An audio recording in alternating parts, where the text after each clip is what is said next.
Back in the day, this SUV was mostly about two things: size and luxury. However, things are much more complicated these days, not only because of the tough competition, but also because of the Navigator's position as the most prestigious model in the lineup. A few decades ago, that role would be reserved for Continental and Town Car, but these are different SUV times. The only problem is that, while we're eagerly waiting for the officials to finally clarify if the next generation is going all electric or not, the current model is not getting any younger. Stay with us to find out if the current generation's 2024 Lincoln Navigator is still a class apart, or time for a well-deserved retirement has come. Despite that the current generation is more than 6 years old, Ford's luxury division has full trust in the Navigator's abilities, and therefore, the 2024 model doesn't bring radical changes. The overall layout remains the same, but there's a fine portion of minor updates that should help it perform better in the demanding market. The thing that doesn't help is the price increase, but that's because the base version now becomes more capable and more luxurious.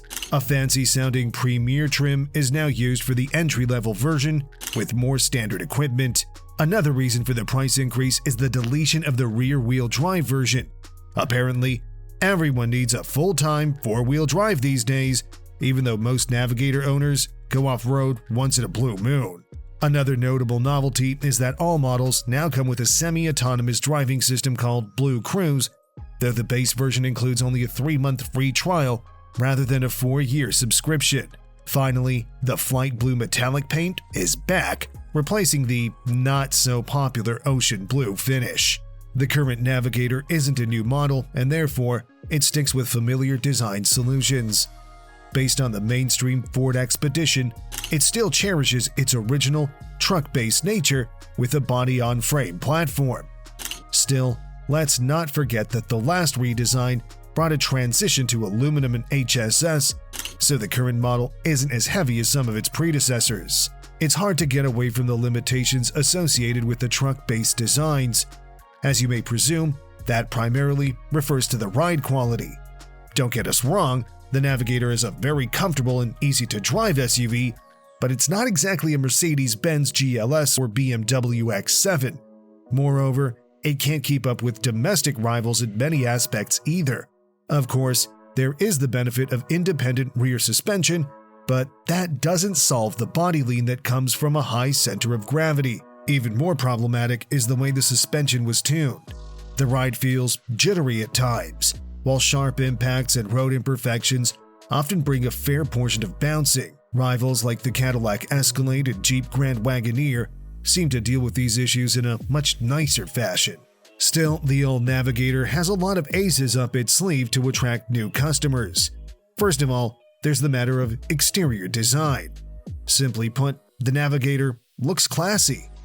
Even though the styling hasn't changed much over these 6 years, the SUV is aging with grace, thanks to the design philosophy that's all about classic solutions.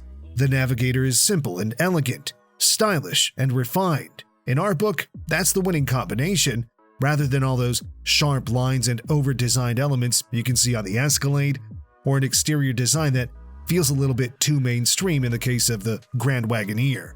Size-wise, Lincoln's flagship is rather typical for the class, with the wheelbase measuring 122.5 inches and the total length of 210 inches. The SUV is 80 inches wide and over 78 inches tall, but smooth edges and fine proportions make it seem more compact than it is, which is yet another great achievement of Lincoln designers. Just like the competition, it also comes in a stretched variant with 131.6 inches between the axles and 222 inches in total length, enough for some of the most impressive cabins on the market. Speaking of the cabin design, the first thing we would like to point out is the styling. Once again, the Navi ages with grace, with the dashboard design and center console that utilize simple and elegant aesthetics with a massive use of wood and other classic materials. At the same time, this cabin looks old school and modern. On one hand, there's that retro flavor coming out from the wood panels and cushy seats. On the other, the SUV doesn't lack any modern features. Moreover, the center infotainment screen is quite big, while the digital instrument cluster looks well integrated into the dashboard. The rest of the cabin also looks good. The materials are great. While everything seems assembled pretty well, there's really nothing to complain about. And as you'd expect from a flagship Lincoln, all this is followed by a super high level of comfort. The standard Navi accommodates 8 passengers, but you can also opt for the second row captain's chairs, and in both cases, the amount of passenger space is impressive, even in the third row, which accommodates adults with ease, which we can't say for some of the rivals. Unfortunately, where the Navigator lags behind the competition is the cargo space. Even though the numbers are still pretty impressive, you can count on 21 cubic feet with all seats up, while 57.5 cubic feet is what you get once you fold the last row down. The total volume is 103.4 cubic feet, which is about average for the segment, but way behind key rivals like the Escalade, which offers way over 120 cubic feet of total volume. The long wheelbase version brings much needed improvement. The passenger space remains intact, but the cargo area is now good for 36, 73, and 120 cubic feet, respectively. Once again, the comparable long wheelbase Escalade is better in this aspect. Under the hood, the 2024 Lincoln Navigator continues in the same way with the capable twin-turbo V6. This is pretty much the same unit that powers the F-150 Raptor, and with 440 horsepower and 510 pound-feet of torque, it feels more than adequate to move this huge SUV with ease.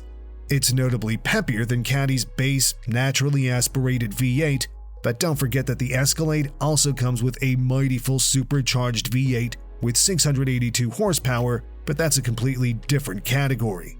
As we've just mentioned, the Navigator's 440 horsepower is plenty enough for decent driving dynamics. 0 to 60 takes around 5.3 seconds, which sounds pretty impressive once you realize that the lightest version of this SUV weighs nearly 5,700 pounds. As in other Ford models, the 10-speed select shift automatic transmission does a pretty good job with quick shifts and smooth overall operation. Finally, let's not forget the towing capacity, where this SUV still stands pretty well despite the younger and more powerful competition. When properly equipped, this luxury SUV can tow up to 8,700 pounds, 500 pounds more than the Escalade. Unlike many competitors, the Navigator ended with 8 cylinders 6 years ago, and that transition to a turbo V6 made it one of the more efficient models in the segment, though not a class leader. The company claims 16 miles per gallon city and 22 miles per gallon highway, but real-world figures are still a little bit lower. For comparison, the Escalade is good for about 14 miles per gallon in the city and 19 miles per gallon highway, but let's not forget that Caddy's full-size SUV also comes in a diesel version, which returns quite impressive 20 city and 26 miles per gallon highway. As already mentioned, the 2024 Navigator brings a new entry-level version called Premier. One of the first things you'll notice is the starting price of nearly $85,000. That's about $5,000 more compared to the cheapest 2023 Navigator. Still, keep in mind that full-time four-wheel drive is now standard. Also, the list of standard equipment is longer. One of the biggest highlights is a 3-month free trial for the Blue Cruise, a semi-autonomous driving system that covers 130,000 miles of roads across North America. The base 2024 Navigator comes standard with 20-inch alloy wheels, power running boards, adaptive suspension, and a trailer tow package. On the inside, you'll find a tri-zone climate control, 13.2-inch instrument cluster, 12-inch digital instrument cluster, 14-speaker audio system, heated steering wheel, and heated and ventilated front and second row seats.